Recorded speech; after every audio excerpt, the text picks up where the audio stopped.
আমি খান মনিরুজ্জামান। আমি বর্তমানে রয়েছি বরিশাল সিটি কর্পোরেশনের 29 নং ওয়ার্ডের ইসাগাথি এলাকায়। আমার পেছনে যে দিঘিটি দেখতে পাচ্ছেন এই দিঘিটির নাম হাতির মিরার দিঘি। গত রোববার সকাল 10টার দিকে স্থানীয় বাসিন্দারা এই দিঘিটির পূর্ব প্রান্তে সেখানে মানবদের খণ্ডিত একটি অংশ পায়, ভাসমান দেখতে পেয়ে তারা প্রশাসনকে খবর দেয়। প্রশাসনের লোকজন, বিমানবন্দর থানা পুলিশের লোকজন এসে সেই খণ্ডিত মানবদের অংশটি উদ্ধার করে। তারপর থেকে এলাকায় চাঞ্চল্যের সৃষ্টি হয় এবং এই দিঘিতে ফায়ার সার্ভিসের সদস্যরা জাল জেলেদের নামিয়ে জাল টেনে কিন্তু বেশ কয়েকবার চেষ্টা করেছে যে খণ্ডিত অন্যান্য অংশগুলো আছে কিনা সেটা উদ্ধার করে, কিন্তু তা তখন সম্ভব হয়নি। তার পরবর্তী কিছুক্ষণ পরেই বিকেল বেলা কিন্তু আবার এই দিঘিতেই আরো একটি খণ্ডিত অংশ মানবদের পাওয়া যায়। এই নিয়ে চাঞ্চল্যতা এবং রহস্য বাড়তে থাকে। ঠিক তখন রহস্য উন্মোচনের জন্য যখন আশপাশের পুকুরে অভিযান চালানো হয়, খোঁজাখুঁজি হয়, ঠিক তখন পার্শ্ববর্তী আরেকটি পুকুর রয়েছে এই দিঘির পার্শ্ববর্তী প্রায় 100 গজ দূরে, সেই পুকুরে মানবদেহের আরো বেশ কয়েকটি অংশ পাওয়া যায়। কয়টার দিকে মূলত প্রথম জানাজানি হয় যেরকম পাওয়া গেছে, কোনখানে? সকালে 8টার দিকে প্রথমে ওই বড় দিঘিতে, পরে আবার 12টা 1টার দিকে এখানে দিয়ে বাড়ছে। লোকজন সব জড়ো হয়ে গেছে, লোকজন দেখাই দিয়েছে ওই বাঁচতেছে পলিথিনে বাঁধা ছিল ছোট ছোট টুকরা। কিন্তু এই এলাকায় আছে এরকম লোক, বিভিন্ন লোক নেশাগ্রস্ত করে করে এবং তৎপর যারা ভদ্রলোকেরা তাদের নিরাপদে থাকে, প্রতিবাদ করে না, এভাবেই চলতেছে। কাছে বইলেও তো কেউ পাইবে না, পাত্তা পাইবে না, দেখা যাবে হেগদলি বাড়ি বালা মাসে চুপচাপ থাকে। বড় বড় বিল্ডিং গুলো 3 তলা 4 তলা সব বিল্ডিং এ সিসি ক্যামেরা আছে।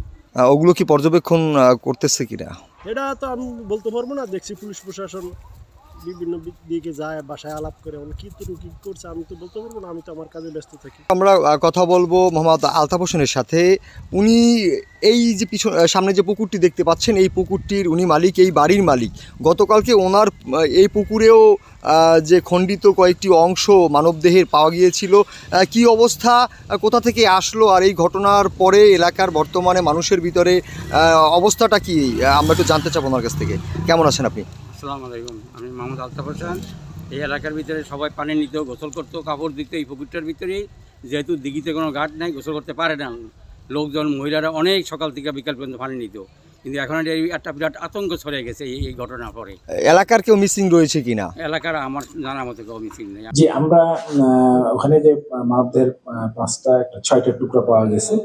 তো 6টা টুকরা পাওয়ার পরে আমরা কিন্তু এটা নিয়ে কাজ করছি এবং যে প্রসেস দরকার সেটা করছি এবং আমরা কিন্তু পুলিশ বাদী একটা মামলাও করেছি।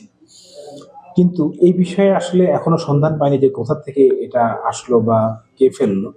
কারণ আমার থানা এলাকায় যে 4টা থানা আছে সেখানে আমরা কোনো মিসিং কারো বা যে এরকম কোনো কাহিনী আমাদের জানা নেই।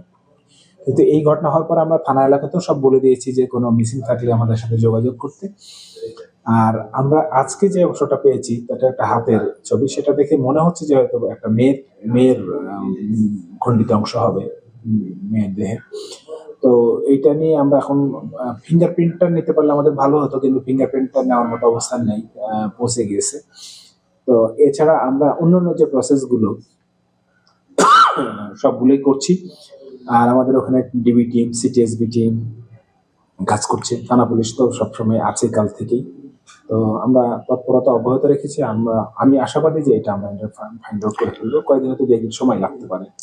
এইটা একদিকে 2টা বিষয় হতে পারে, যেমন একটা সাইকোর বিষয় থাকতে পারে, অথবা সে খুব বড় রকমের দুর্ধর্ষ ক্রিমিনাল যে এটা হত্যাটা করেছে, যাতে এটাকে কোনোভাবে ফাইন্ড আউট না করতে পারে সেজন্য দেহগুলো বিভিন্নভাবে টুকরা করেছে এবং টুকরা করে ফেলছে। ঠিক আছে, তো এখন তারপরেও আমরা যত ক্রিমিনাল যত বড়ই শক্তিশালী হোক, আমরা তো এটা বের করেছি অতীতে এবং এটাও ইনশাল্লাহ বের করতে পারবো বলে আমি আশা করি।